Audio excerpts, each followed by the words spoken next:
आज black and white की शुरुआत हम राहुल गांधी के उस भाषण से करेंगे जिसमें भारत के लिए सिर्फ ब्लैक ही ब्लैक है और व्हाइट कुछ भी नहीं। राहुल गांधी ने लंदन में अपने एक नए बयान में कहा है कि भारत में अब लोकतंत्र समाप्त हो चुका है और लोकतंत्र की रक्षा करने के लिए अमेरिका और यूरोप को भारत में हस्तक्षेप करना चाहिए। राहुल गांधी ने ये तमाम बातें लंदन में आयोजित एक प्रेस कॉन्फ्रेंस में कही हैं और ये प्रेस कॉन्फ्रेंस जिस संस्था द्वारा आयोजित की गई थी उसका नाम है इंडियन जर्नलिस्ट एसोसिएशन। इस कार्यक्रम में राहुल गांधी ने 3 बड़ी बातें कही हैं, आपको भी आज ध्यान से सुननी चाहिए। पहली बात, उन्होंने यह आरोप लगाया कि भारत में लोकतांत्रिक ढांचे पर लगातार हमले हो रहे हैं और भारत में सरकार की आलोचना करने पर मीडिया को काम करने से रोक दिया जाता है। दूसरी बात उन्होंने ये कही कि भारत में विपक्षी दलों की लड़ाई सिर्फ बीजेपी से नहीं है, बल्कि भारत में विपक्षी दलों को लोकतांत्रिक संस्थानों से भी अब लड़ना पड़ता है। और तीसरी बात उन्होंने कही कि आज जब भारत का लोकतंत्र मर रहा है तब अमेरिका और यूरोप को इसमें दखल देना चाहिए और भारत के लोकतंत्र को मरने से बचाना चाहिए। And there is suppression of voice across the country. Suppression of voice, example is the BBC. But BBC is just one element of it, right?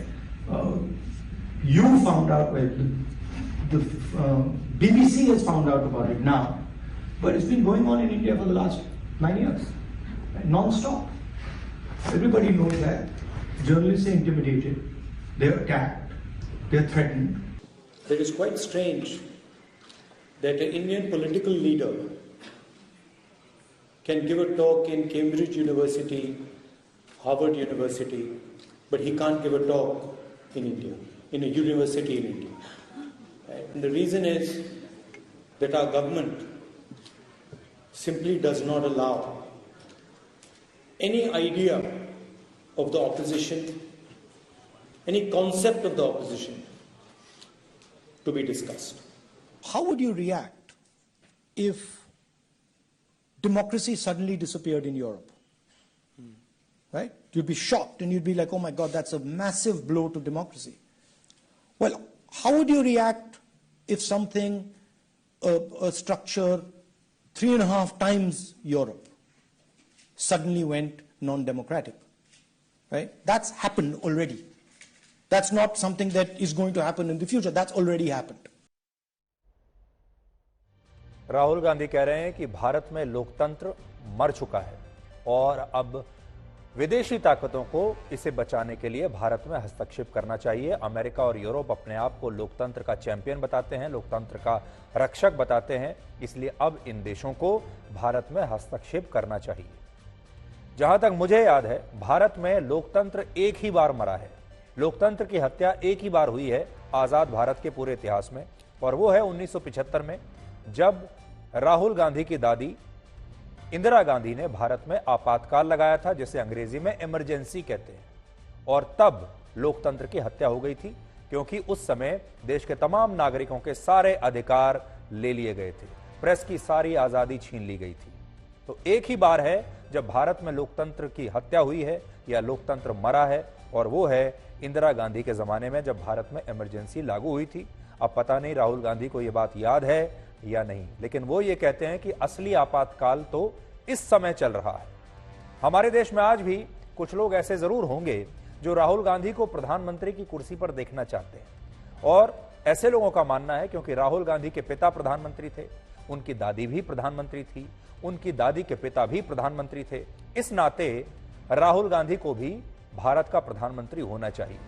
लेकिन आज सवाल यह है कि राहुल गांधी जिस देश का प्रधानमंत्री बनना चाहते हैं, विदेश में जाकर उसी देश यानी भारत को बदनाम क्यों करते हैं, और क्या इस विचारधारा के साथ राहुल गांधी कभी भी भारत के प्रधानमंत्री बन पाएंगे, और अगर बन भी गए तो वो फिर देश के लिए क्या करेंगे। राहुल गांधी जब से ब्रिटेन गए हैं तब से वो लगातार भारत के लोकतंत्र के बारे में ऐसी बातें कह रहे हैं जो भारत को बदनाम करती हैं और जो भारत को कमजोर करती हैं। अब से कुछ देर पहले भी उन्होंने एक और ऐसा नया भाषण दिया। देखिए, अब राहुल गांधी के रोज नए नए भाषण आ रहे हैं, और जब मैं आपसे ये बात बता रहा हूं आपको, अभी उससे थोड़ी देर पहले ही उन्होंने एक नया भाषण दिया है जिसमें उन्होंने भारत के लोकतंत्र पर एक बार फिर से हमला किया है। असल में ब्रिटेन की संसद में निजी कार्यक्रमों के लिए पार्लियामेंट कमेटी रूम्स बने हुए हैं, जिनमें से एक रूम में आज राहुल गांधी के लिए एक कार्यक्रम का आयोजन किया गया था और इस दौरान हमारे देश में बहुत सारे लोगों द्वारा यह भी कहा गया कि राहुल गांधी को ब्रिटेन की संसद में भाषण देने के लिए बुलाया गया है, जबकि यह सच नहीं है। आपको सच यह है कि यह एक निजी कार्यक्रम था जो वहां के एक पार्लियामेंट कमेटी रूम में आयोजित किया गया और इस कार्यक्रम के लिए यह रूम भारतीय मूल के एक ब्रिटिश सांसद वीरेंद्र शर्मा द्वारा बुक कराया गया था। इसलिए जो उनके बहुत सारे समर्थक, उनके चाहने वाले जो भारत में ये बात फैला रहे हैं कि राहुल गांधी को ब्रिटेन की संसद में भाषण देने के लिए बुलाया गया है, ये खबर बिल्कुल गलत है। वहां का जो पार्लियामेंट है, उस पार्लियामेंट के अंदर उस कैंपस में कमेटी रूम्स होते हैं। कमेटी रूम्स प्राइवेट फंक्शंस के लिए भी उन्हें बुक किया जा सकता है और ऐसे ही एक कमेटी रूम में राहुल गांधी के लिए एक प्राइवेट फंक्शन ऑर्गेनाइज किया गया जहां पर उन्होंने यह भाषण दिया है। इसलिए यह गलत है जो उनके चाहने वाले कह रहे हैं कि उन्हें ब्रिटेन की संसद में बोलने के लिए आमंत्रित किया गया है। दूसरी बात यह कि कांग्रेस पार्टी ने किसी तरह वहां के कमरे में राहुल गांधी का यह भाषण करवाया, लेकिन इसमें भी राहुल गांधी ने वही सारी बातें कही जो भारत को जोड़ती नहीं है, भारत को तोड़ती हैं। इस नए भाषण में उन्होंने कहा कि आज भारत में अभिव्यक्ति की आजादी समाप्त हो चुकी है और भारत में सरकार की आलोचना करने वाले नेताओं और लोगों को अब बोलने नहीं दिया जाता। इसके अलावा जब उनसे पूछा गया कि भारत में एक सांसद का जीवन कैसा है, तो उन्होंने कहा कि भारत में उन्हें बोलने की आजादी नहीं है और वो भारत की संसद में ना तो नोटबंदी पर कुछ बोल सकते हैं, ना जीएसटी पर कुछ बोल सकते हैं और ना ही चीन पर कुछ बोल सकते हैं। और जब वो ऐसा करने की कोशिश करते हैं तो उन्हें भारत की संसद के बाहर से गिरफ्तार कर लिया जाता है।